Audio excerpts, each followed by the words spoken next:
All right, welcome, welcome. Hello, my name is Frankie Snyder, and I'm happy and excited. Frankie Snyder, and along with my wife Charlena Snyder. You might can't see her, guys, but she is here.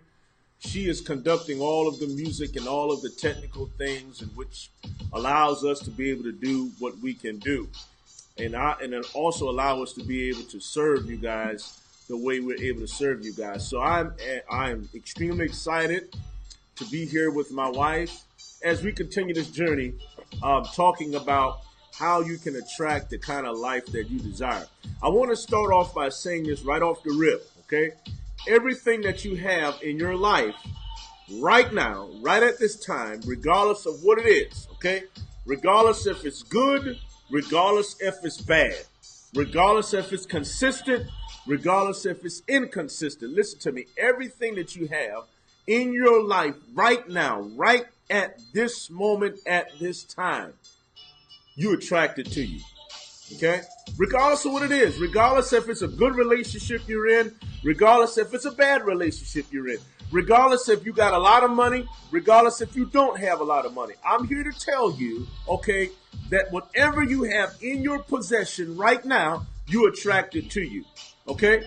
Listen, it goes from the humongous deal to the very minute deal. Whatever you have, you attract it to you. Whatever you see in your closet, whether it's designer clothes, whether it's non-designer clothes, whether it's shoes that cost anywhere from $150 to $20, whatever you have in your possession, you attracted it. Okay? That's the law of attraction. Okay? So I want to talk with you a little bit concerning how you can really attract and what does it really mean to attract the things that you want in your life and the things that you don't want in your life. Then I'm going to give you a little bit of history of how my wife and we actually got involved into this, okay? All right? All right, listen. The law of attraction, okay? And I'm talking a little loud because I don't know if the music is louder than my voice, okay? The law of attraction, I'm going to define it for you. It means to describe the flow of energy between each person and the universe. I want to pause there. When I'm talking about the universe, I'm not talking about some philosophy that somebody just made up. Okay, no. God created the universe, okay? And the universe itself has a distinct purpose and a distinct reason, okay? We don't worship the universe. We don't honor the universe. We honor God, okay? But again, when God created the universe, He didn't create the universe just to be there. The universe has a way of serving you, and it has a way of listening to you, okay? We honor God. And I want to say this, all right, for a lot of individuals that's in the church room, a lot of theologians, a lot of pastors such as myself that hears me talk about the law of attraction and hears me talk about how you can attract whatever you want in your life, and they think that it's some kind of weird philosophy. It's not. Jesus talked more about the law of attraction than He ever did, okay? Everything Jesus did, He talked about the law of attraction. It was about the law of attraction. The woman that had the issue of blood, okay? How did she met Jesus? Well, she attracted Jesus before Jesus ever even got there, okay? So the law of attraction is not some kind of philosophical crap, all right? No, it's biblical principles, and it'll work for any person who desire to work it. So listen, when we talk about the universe, we are not, at least I am not, worshiping or honoring the universe, because the universe is a creation from God. And yes, I do believe in God. And yes, I am a fanatic of God. I have always been and will always will, because I know that's where my source comes from, okay? I'm not trying to preach to you. I'm trying to open up your eyes so you can get a sense of awareness of what you are connected to. You are connected to more than just the earth. You are connected to more than just what you can see. You are connected to things in which you cannot see. It's much bigger than you. We are just a small component that operate in a humongous universe. That universe that keeps the planet orbiting. That universe that responds to the stars. That universe that responds to the Milky Way. There are many galaxies inside of the universe, but make no bones about it. These universal laws and this universal action came from somewhere, because nothing creates itself. Everything must spawn from somewhere, and that's where God come in the picture. So listen to me carefully. The law of attraction describes the flow of energy. In the church realm, we call it spirit, okay? Energy, you cannot see energy, but you can feel energy like you're feeling my energy right now. My energy is inspiring you. My energy is motivating you to be able to do. Energy that's motivated is called emotion. Energy in motion. I am here to make you emotionalize. I'm here to cause you to get rev up, to get stir up. And once you get stir up, nature as well as the universe begins to work together for you. So listen to me. Positive thoughts and attitudes draw positive energy from the universe. Let me repeat that. Positive thoughts and attitudes draw energy from the universe. All right? So energy comes from the universe, okay? But is your positive attitude that will draw from the universe. But likewise, your positive attitude can draw from the universe. Also, negative attitude and negative vibration can also draw from the universe. So the universe is something neutral. That's what I'm trying to convey to you. It's a neutral thing. It doesn't see right from wrong. It doesn't show partiality from the rich or the poor. It will give you whatever you desire based on your thoughts that corresponds with emotion, and then it will attract results. Here's the kicker. You cannot live this life without getting results. This life is all about getting results. But the results is not determined or predicated upon God. The results is predicated upon you. The results is predicated upon me. The results is predicated upon us. I saw just recently that a movement within law enforcement is going around like never before. And let me add, a partner with law enforcement, I believe that it is a great movement. That's the movement to stop violence. But let me tell you something. We can march up and down the highways and byways of all of these communities. The point of the matter is it will never stop. It will never stop. And it will never stop unless we stop it. That means we have to collectively agree. And then the universe responds. That's something positive, isn't it? Of course it is. All right? That's the way it operates. You see, the universe doesn't see right, nor does it see wrong. It doesn't see rich, nor does it see poor. It doesn't see educated, nor does it see a person that's non-educated. It will give you whatever you desire. So if you desire to be poor, you'll be poor. If you desire to be rich, you'll be rich. If you desire to be educated, you'll be educated. If you desire to be illiterate or uneducated, you'll be just that. So listen, watch this. We all are made up of energy, which means we all are spirit. We all derive from a spiritual source. We all are energy, which means we all inside of each and every one of us, we possess an amount of energy from energy. We possess an amount of spirit of spirit. So see, you can't become spiritual because that's what you are. Here's a Bible verse for you. Because like I told you, I believe in the Bible and I believe in God. It says this in Genesis chapter 1, verse 26. It says this, that God said, let us make man in our image and after our likeness. That means that we don't no longer have to look in a building, or we don't have to look underneath a rock, or we don't have to go to the highest mountain to find God. God is in us. God is spirit. And we all have been made up on that spiritual image. All right. So watch this now. We all are made up of energy. We all are made up of God. It doesn't matter what denomination you're from or how many degrees you got. We all have God in us. Each and every one of us. A murderer has God in him.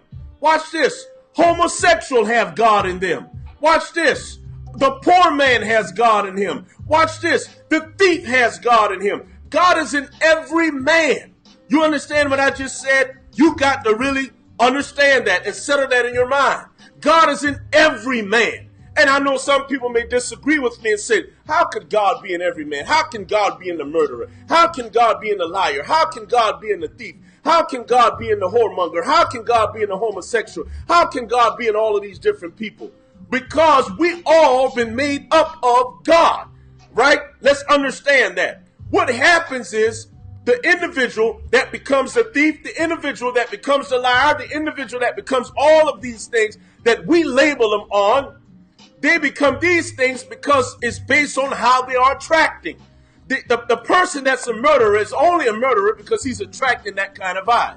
A person is a robber because he's a robber because he's attracting that kind of vibe. It has nothing to do with the God in him. It has everything to do with himself. He is manifesting something that's not of God, but it doesn't mean that God is not in him. You got to understand that when God is in an individual, it gives the individual the opportunity, it gives the individual the chance to change. And what I'm telling you, you might not be living the kind of life that you desire. You might be engaged in something that's not favorable, but it doesn't mean that you don't have the capability to change. Religion will teach you that you are hopeless. Religion will teach you that there is no chance. Religion will teach you that it's all over. But righteous teaching and biblical principle teaching that doesn't show partiality will teach you and tell you that God lives inside of you. And if God lives inside of you, there's always hope, there's always chance, there's always opportunity, and you can always rise above any circumstance. And that's truly the secret, or one of the secrets to the law of attraction.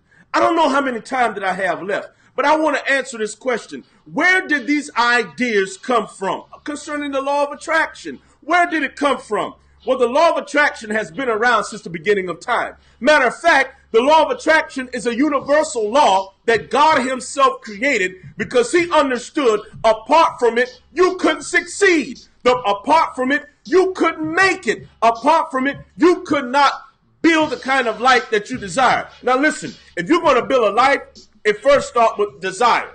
And some people desire good things, and believe it or not, some people desire bad things. But you can't blame nobody but yourself. Listen, I posted this on social media one time. I said, listen, you might not be responsible for who you are, but you are responsible for changing it. So this means that if you're anything like me, you wasn't born in Beverly Hills. You wasn't born with a silver spoon in your mouth. You probably grew up in a middle-class family, a low-middle-class family, or even a poverty family, all right?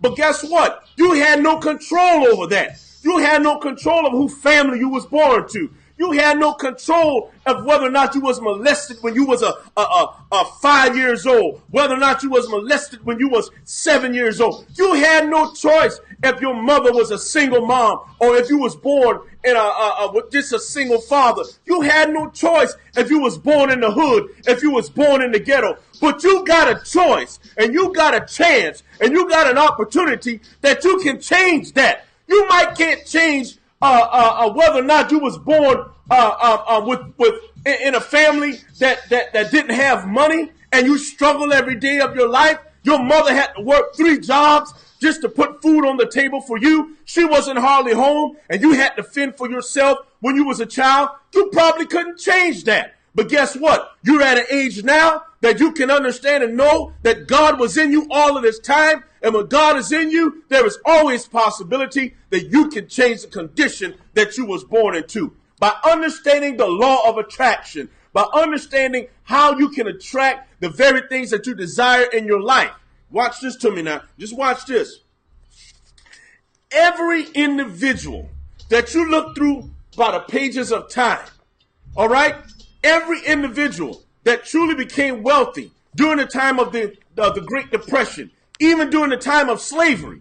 You look at the African American history by a man by the name of Booker T. Washington, whose mother and father were slaves. He was born into slavery. He was a son of a slave. He didn't have money. He didn't have wealth. But yet still he had something. And that was an idea. That was an imagination. He had a strong idea. He had a strong imagination. And he had a desire. Once you have an idea, once you have an imagination, and once you can get a desire, that means an obsession. Not just a desire, an obsessive desire. Which means this. You think about this thing every day. You think about this thing every night. You think about this thing every moment. Then you mix faith. Faith is a strong belief. A strong belief, not in someone else, a strong belief in yourself. Go ahead. touch yourself. Go ahead. Hit yourself on the chest and say this. I believe in myself. Listen, if you don't believe in yourself, I promise you nobody else will. Booker T. Washington believed in himself. He didn't believe in the circumstances. He looked at his condition and said, yes, I don't have no other choice. You know what? I'm born in a family of slavery. You know, I have no other choice. My mom is a slave and my dad is a slave and I'm a son of a slave.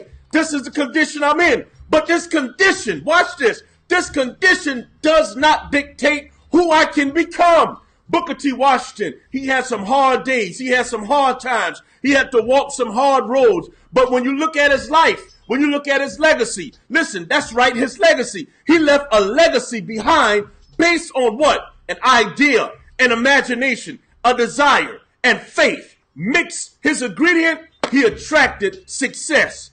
He got a big university out there, Tuskegee University. He built, not with a lot of money. He never had money like that, but he draw money to him. See, the problem, let me pause here for you. The problem is you're waiting to get the money for you to be able to succeed. That's the problem. If that's your mindset, and if that's what you're thinking, I'll stop by today to tell you that you're going to have a hard time reaching it. You're going to catch hell reaching it. That's right. Pastor Frank said that word. You're going to catch a whole lot of hell reaching it. You got to be able to have the mindset to say that I'm prospering. I'm a millionaire. I'm making $100,000 a year before the $100,000 a year ever come. That's the law of attraction. Listen, there's another man by the name of Henry Ford. Don't you know that Henry Ford, who is the founder of the automobile industry and legacy, did not have a lot of money? No, he didn't have a lot of money. He took the tools that he had. He took whatever he had in his pocket with imagination, with ideas, with desire, and mixed with faith, and he created something. When individuals said that it was no way that he could do it, it was impossible for him to do it because he's not an educated man. He understood what education was really about. I know you're talking about education now, right? Somebody may say, well, right now, you got hundreds and thousands of people that's just in bondage right now with education. Nah, man, you really got to understand what education is. Every person that succeeded from the life of poverty, from the life of struggle, from the life of doubt, from the life of lack, they came to the understanding what education was really all about. And you got to understand that too. Yeah, I'm almost out of time. Join me the next time, really, when I begin to teach you more on education. Show you what education is really about. Guys, I'm here to inspire you. I'm here to motivate you. I'm here to challenge you. I'm here to show you thinking can cause you to grow positive results in your life. Peace. I'm out.